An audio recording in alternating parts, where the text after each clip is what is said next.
Olá, galerinha do oitavo ano! Voltei! Eu falei para vocês que hoje nós faríamos, né, mais conteúdo da nossa apostila. E aí, o que a gente vai fazer? Né? Como nós viemos aí de uma provinha, né? Então tivemos aí a interrupção do conteúdo que a gente vem trabalhando. Eu vou fazer um resumo do que nós já vimos, tá? Para poder aí sim dar andamento à apostila. Então, vamos relembrar o conceito de conto de mistério, que está lá na nossa apostila 3, né? Que foi o último gênero que nós vimos. Não caiu na prova, porque era, né, um gênero muito próximo. E aí vamos revisar fazendo exercícios, ok? Então vamos ao primeiro texto do conto de mistério. O texto é a Carta Roubada. Então vamos lá. Carta Roubada, Edgar Allan Poe. Em Paris, logo após o cair de uma noite tormentosa do outono de 18, eu estava desfrutando o duplo prazer da meditação e de um cachimbo de espuma do mar, em companhia do meu amigo C. Auguste Dup, em sua pequena biblioteca, um gabinete de leitura, ao Troissemé, no número 33, na rua do Nôtre Faubourg Saint-Germain. Fazia ao menos uma hora que mantinha-me em silêncio profundo, enquanto cada um de nós, para qualquer observador eventual, podia parecer propositada e exclusivamente ocupado com os anéis de fumaça rodopiantes que empesteavam o ar do cômodo. Eu, porém, estava discutindo comigo mesmo certos assuntos que tinham constituído mais cedo o objetivo de nossa conversa naquela noite. Refiro-me ao caso da Rua Moger e ao mistério que envolvia o assassinato de Maria Roger. Estava refletindo sobre a espécie de relação que existia entre os dois casos, quando a porta do nosso apartamento abriu e deu passagem ao nosso velho conhecido, Monserrat, chefe da polícia de Paris. Nós o saudamos cordialmente, pois o homem era quase tão divertido quanto desprezível, e fazia muitos anos que não o ouvíamos. Estávamos sentados na escuridão, e Dup se levantou para acender a luz, mas voltou a sentar sem acendê-la, depois que G declarou ter vindo para nos consultar, ou melhor, para pedir a opinião do meu amigo sobre um assunto oficial que tinha gerado muito transtorno. Vamos às questões. Vamos lá. 1. Em que pessoa do discurso é narrado a história? E que trechos permitem chegar a essa conclusão? Então, né, a nossa história aqui, ela é narrada em primeira ou terceira pessoa. É isso que ele quer, né? Quando ele pede a pessoa do discurso, se é primeira ou terceira. Então, em vários momentos aqui da história, a gente tem isso aqui, ó. Deixa eu pegar a caneta e mostrar. Ó, eu estava desfrutando o duplo prazer da meditação. Ó, vamos ver onde tem mais eu. Ó. Eu, porém, estava discutindo comigo mesmo, estava refletindo sobre espécies de relação. Então, nós temos aqui vários momentos. Ó. Nós o saudamos cordialmente. Temos vários momentos que narra a primeira pessoa. Tudo bem que ele é do plural em cima do singular, mas é primeira pessoa, né? Então, o discurso é narrado em primeira pessoa e automaticamente a gente já destacou aqui, né, em alguns momentos do texto, aonde comprova essa questão de ser em primeira pessoa. Então, em qualquer parte que vocês tirarem que demarca a primeira pessoa, tá valendo, tá bom? Então, vamos para a questão 2, que diz assim: em que época e lugar se passa a história? Então, ele também fala isso aqui, né, no início do texto. Ele diz, ó, em Paris, logo após o cair de uma noite tormentosa de outono. Vamos lá. Eita, aqui. Eita, passou demais.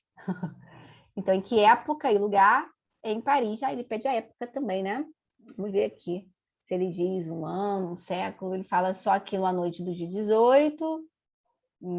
Deixa eu ver se passa mais alguma informação para a gente aqui, né?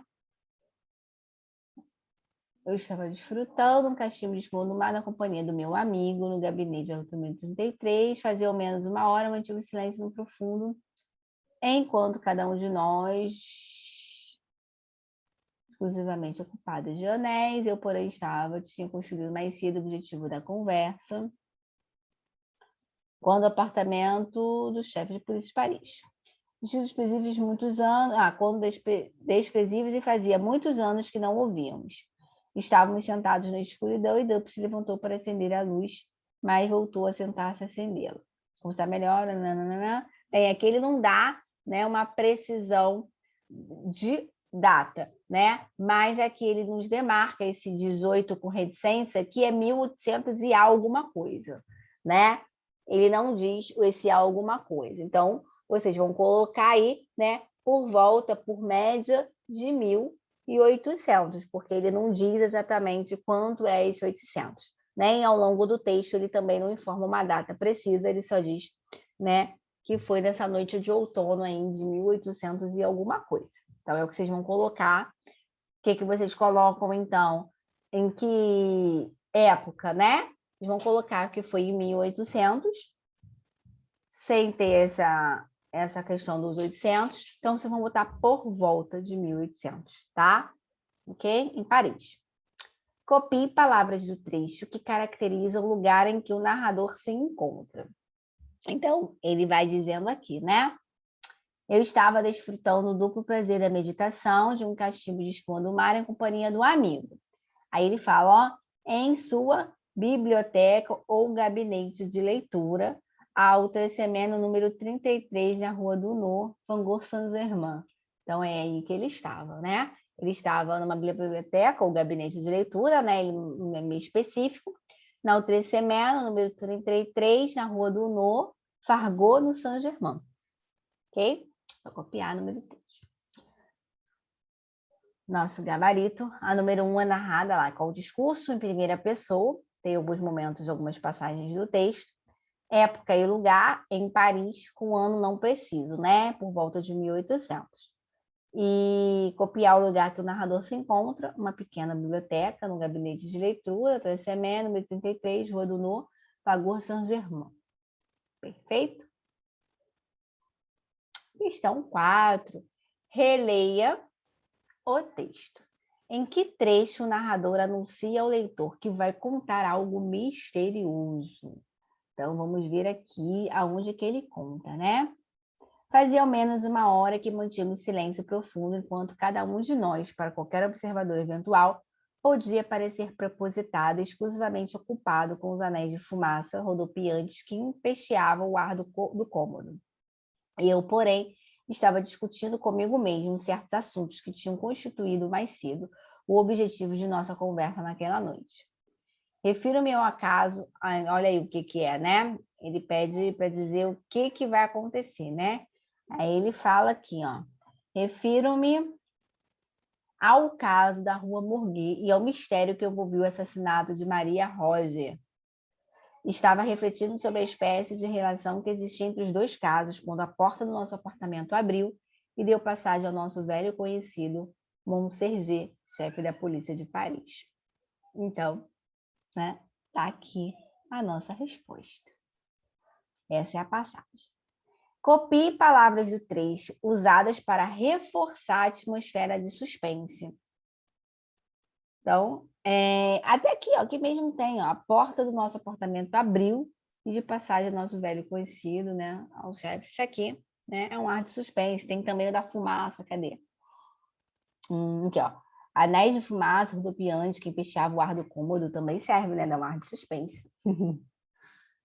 Como o chefe de polícia é caracterizado? Vamos ver aqui, ó. Nosso velho conhecido, né? A característica dele é um velho conhecido. Qual é o motivo da visita do chefe de polícia? Vamos continuar lendo. Nós o saudamos cordialmente, pois o homem era quase tão divertido quanto desprezível. Aqui também é uma característica, ó. Velho conhecido, divertido e desprezível. Fazia muitos anos que não o vimos. Estávamos sentados na escuridão e Dup se levantou para acender a luz, mas voltou a sentar sem acendê-la. Depois que G declarou ter vindo para nos consultar, então aqui, ó. Ou melhor, pedi a opinião do meu amigo sobre um assunto oficial que tinha gerado muito transtorno, né? Então, qual foi o motivo? Pedi a opinião, né, do Dup sobre um assunto que ele fala, né? Ele demarca aqui um assunto oficial, que tinha gerado muito transtorno. Vamos ao gabarito. Em que trecho o narrador anuncia o leitor que vai contar algo misterioso? Aí ele diz, né? Refiro-me ao caso da Rua Mug e ao mistério que envolveu o assassinato de Maria Russo até o final, né? Onde a gente marcou. Aqui em cima.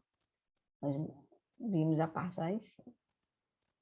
Copie palavras do trecho usadas para reforçar a atmosfera de suspense. Nós vimos também, né?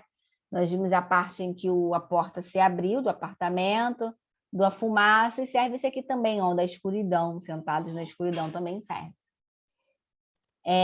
Como chefe de polícia caracterizado, ele diz, né, conhecido, divertido como desprezível. E qual o motivo da visita?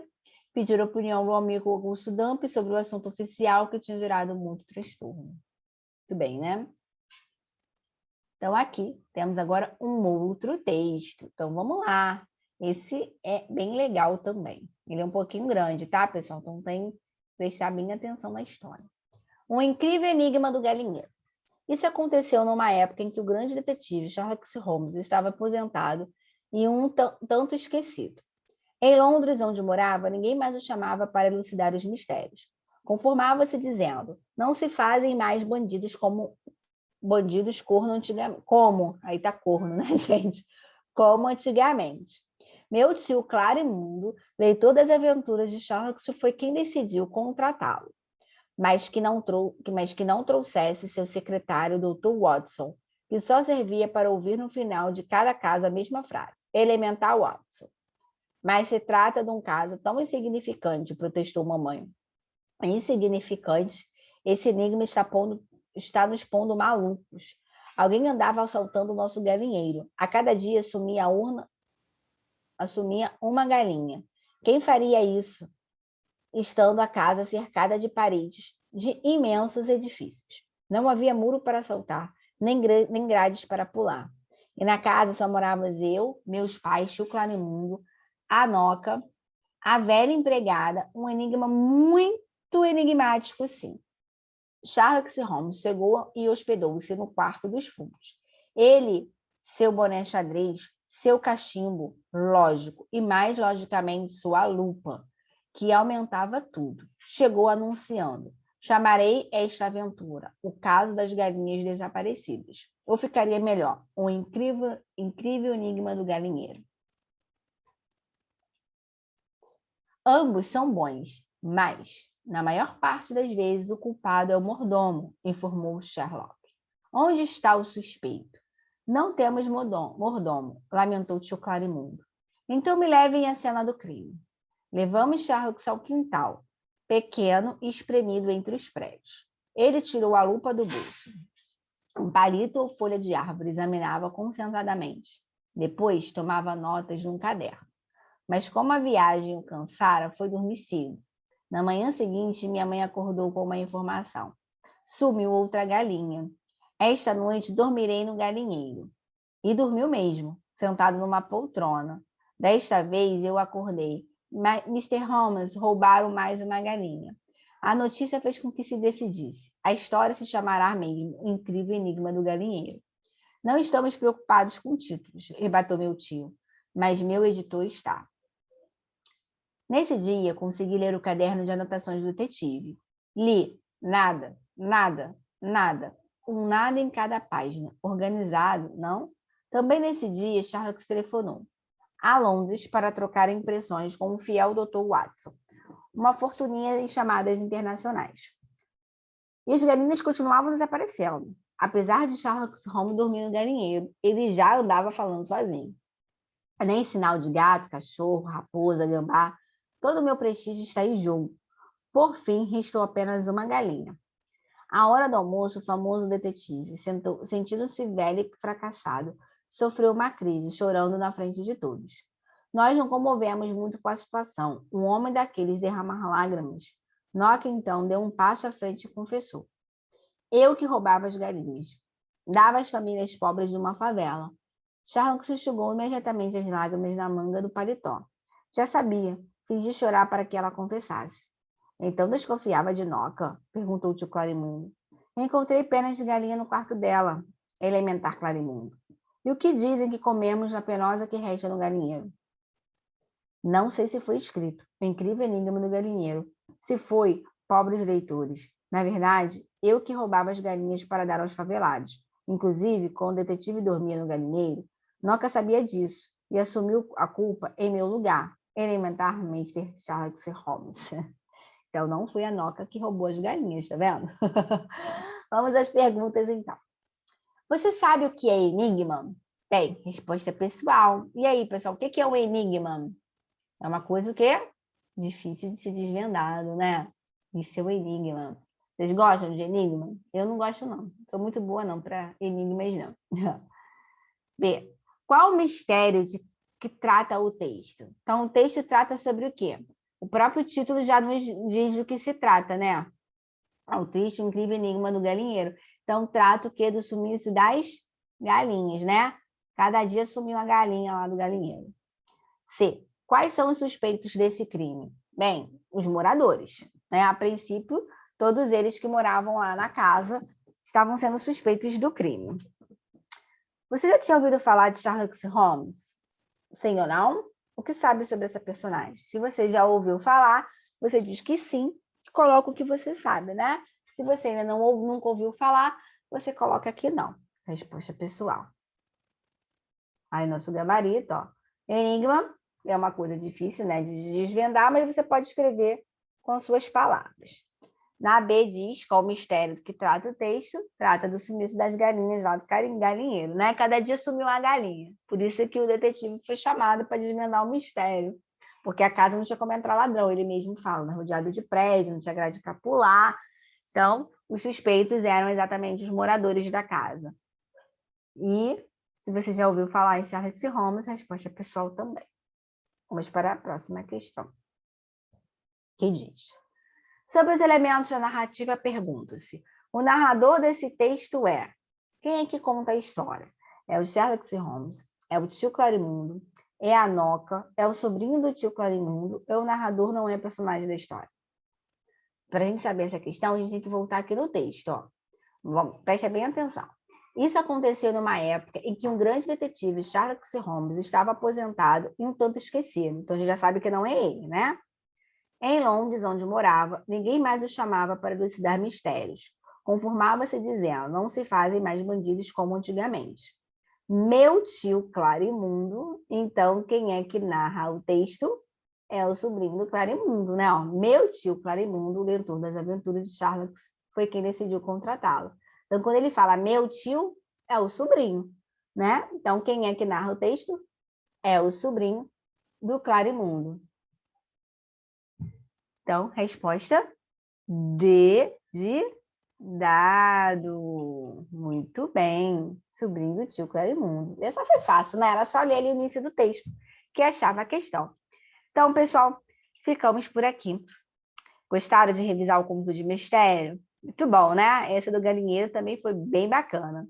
Então, eu volto na próxima aula, ainda com mais revisão da nossa apostila 3, com alguns conceitos que nós já vimos, tá bom?